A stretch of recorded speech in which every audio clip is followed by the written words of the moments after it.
I signed the paperwork. That is the thing I have to say first before anything else. When Major Holt reassigned her to rear standby medevac 40 minutes before the operation, I was the one who could have reversed it. I had her file on my desk. I had not opened it.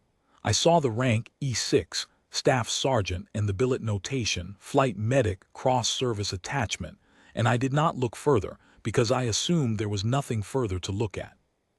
That is the truth of what happened at Kara Fob on the morning of the 14th, and I want it on record, because what she did out there on the eastern perimeter is a debt I carry with her name on it. Her name was Dawes. We called her Sergeant Dawes because that was her rank, and we had not been told to call her anything else. The call sign came later. The call sign came the way all of them do, earned in the air, on open net, with no committee to approve it. The morning started in the hangar. I was at the far end of the flight line reviewing sortie logs with my S3 when I heard Holt's voice go flat, and pointed the way it did when he thought he had caught someone without the credentials to be where they were standing. I looked up. He was at the near door, where the standby bird sat on the pad outside, and Sergeant Dawes was coming through the frame with her medic bag and her rifle slung muzzle down. She was lean, quiet, the kind of soldier who moves without announcement, and she was already past him when he spoke. "Hold on," Holt said. He caught her left arm at the wrist, not rough but not a request either, and pulled the sleeve back 3 inches. There was a scar on the inside of her forearm, a long, pale ridge, the kind a piece of steel leaves when it passes close enough to cut bone. She did not pull away. She looked at it the same way he did, as if it were a feature of the floor they were both examining together. "That's a medic's arm," Holt said. "Decoration, not qualification." He said it in that tone that leaves no room for argument, not because the argument is wrong, but because he was a major and she was a staff sergeant, and the space between those ranks was the argument. Primary extraction is a shooter's slot. Rear standby is where you're needed. She said, "Yes, sir," and that was it. She did not flinch. She did not set her jaw or blink or give him the look that says she was filing something away. She simply agreed, the way a person agrees when they have heard a thing said incorrectly enough times that correcting it is no longer worth the energy it costs. She went back through the door, walked to the standby bird, set her bag in the cargo bay, and sat down on the skid with her rifle across her knees. I watched her through the hangar window for a moment. Then I went back to the sortie logs. I signed the reassignment form Holt brought me 40 minutes later. I did not open the file on my desk. The operation was a 2-bird insert to the eastern ridge, standard in theory, ugly in the air. The primary bird took ground fire on the approach at 0740 and made a hard landing 200 meters short of the LZ, inside a dry stream bed where the walls gave cover on 2 sides and open ground on the 3rd. The crew was 4, pilot, co-pilot, crew chief, and a door gunner who had taken a round through the upper leg on the way down. 2 of the 4 needed immediate care. The primary extraction team was 3 minutes out by the time the distress call came through. 3 minutes is a long time when the enemy is already moving on foot across open ground toward a downed bird. I was in the tower with my S3 when the call came in. I watched the camera feed, thermal, low resolution, the kind that gives you shapes rather than details but clear enough. I could see the downed bird and the stream bed and the open ground to the west, and I could see the 2 heat signatures moving across that open ground at a pace that said they were not scouts. They were movers. They were closing. The radio crackled. "Tower, this is standby 1. I have eyes on the stream bed. I am requesting clearance to go." I knew the voice. I had heard it twice at the morning brief, quiet and efficient, not a voice that took up more space than it needed. It was Sergeant Dawes. My S3 looked at me. He was thinking what I was thinking. She was the standby medic, not a shooter, and the primary team was 3 minutes out. I said, "Give her clearance." I still cannot fully account for why. Maybe I had seen enough down birds to know that 3 minutes is not a variable. It is a fact, and facts sometimes require accepting an option you did not plan for. Maybe it was something in the voice that did not ask to be argued with. Either way, clearance was given, and the standby bird lifted off the pad in under 90 seconds. She did not go in fast. That was the first thing I noticed on the feed.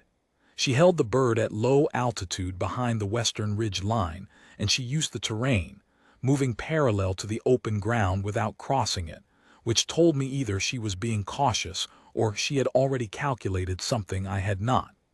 By the time I understood it, the two moving signatures on the western approach had slowed. They had heard the rotor noise, and they were looking for the angle, which meant they were not looking at the stream bed. She was pulling their attention without entering their field of fire. Then the bird moved to a hover behind the berm at the stream bed's north end, a position that gave her a sightline across the open ground and kept the wreckage between her and the two contacts. 90 seconds of hover. Still, nothing visible on the feed. Then 2 shots. Not 2 rapid shots, the kind a frightened shooter throws when the moment goes wrong. 2 deliberate shots, separated by 4 seconds, which is a long time to hold a breath when men are moving toward you across open ground with nothing between them and your position but distance and nerve. The first signature on the western approach went down. The second stopped. Then it moved laterally, away from the approach, away from the angle where the shots had come from, and I watched it for 20 seconds until it moved behind a building at the edge of the village to the west and did not emerge. 400 meters, open ground, moving targets, shooting through the gap in the downed bird's wreckage, from a hovering aircraft. I had been in the Army for 26 years. I had watched a lot of people shoot at ranges and in the field and under conditions that were not clean or fair. I had never seen those conditions and those results in a single person, in a single engagement, without hesitation. I said nothing. I watched the feed. She brought the bird down in the stream bed on the far side of the wreck. What happened in the next 11 minutes I know partly from the camera and partly from the crew's account, which the pilot wrote in a statement 3 days later. She had a tourniquet on the door gunner's leg before the skids were settled. She assessed the co-pilot, concussed, non-critical, moved him to the cargo bay herself, came back for the gunner. The crew chief and the pilot were on their feet, and she put them to work, not with orders, with a hand signal and a movement here, hold this, lift here, the kind of economy that comes from training so deep it has become the body's first language. She loaded all 4 in 11 minutes under the possibility of a third contact she had not been able to account for. No second shots were fired. She got airborne and brought the bird back over the ridge line and landed it on the pad at 0817. The primary extraction team arrived at the stream bed at 0811. By then it was empty. I came down from the tower. I told my S1 to pull her joint service registry, the full file, cross-service, all campaigns, and to read it to me in the TOC with Holt in the room. The S1 read for 6 minutes. 2 campaigns prior to the CARF attachment. A Special Operations Designated Marksman qualification earned in the 2nd year of service, maintained and recertified 3 times. 34 confirmed kills in a secondary shooter role across both campaigns. A documented long-range shot at a distance of 1,580 meters, confirmed by spotters and by the opposing unit's own after-action record. A joint theater record that had not been broken in the 4 years since she made it. A 9-man landing zone hold on the Tarrant Valley operation. She had held a contested LZ alone for 22 minutes while 2 of the 4 aircraft in her support package were disabled and the extraction was rerouted. 9 men got out. She got out last.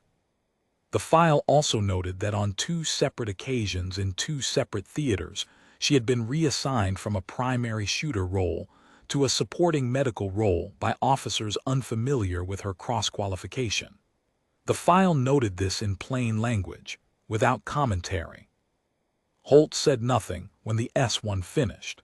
He stood very still the way a person stands when the air in the room has changed temperature and they have not yet decided how to respond to it. I did not address him. There was nothing I could say to Holt that addressed the actual problem, which was not Holt. Holt had looked at a staff sergeant with a scar and a medic bag and made an assumption. That assumption had been available to him because I had not put the file in front of him. I had not put the file in front of him because I had not read the file. I had not read the file because I was a brigadier general with a morning full of sortie logs, and I had made the same assumption he made, 3 minutes before he made it out loud. I walked out of the TOC and across the tarmac. The standby pad was at the far end of the flight line, 200 meters across open concrete, and I walked all of it.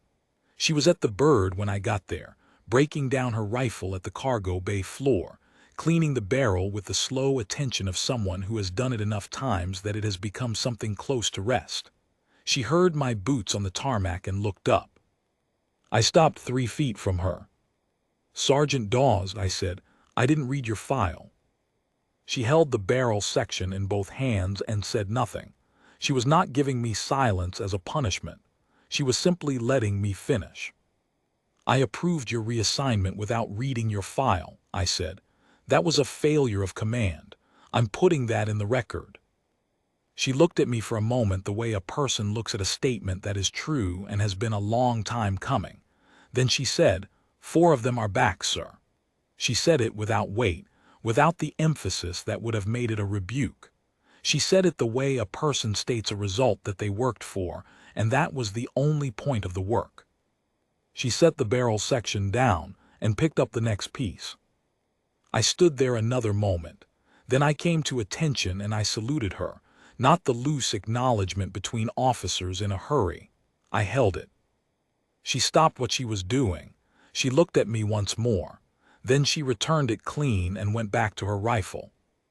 I'm a man who has given a great many orders in this uniform and reversed very few of them. I have reversed one in my career without conditions or explanation. One, in front of no one but her and the empty tarmac, and whatever account I will give at the end of it. I signed the papers that sent her to the standby pad. I also walked 200 meters of flight line to say so out loud, which I have been told is not the general's customary practice. It was necessary. That is the only reason I can give. She had a call signed by nightfall. The crews gave it to her on the radio net without asking anyone's permission, the way the good ones always come.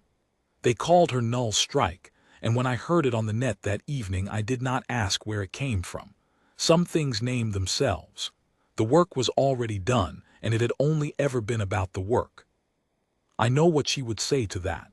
I know because she said the only thing she had to say, there on the standby pad, with the barrel section in her hands and the tarmac between us.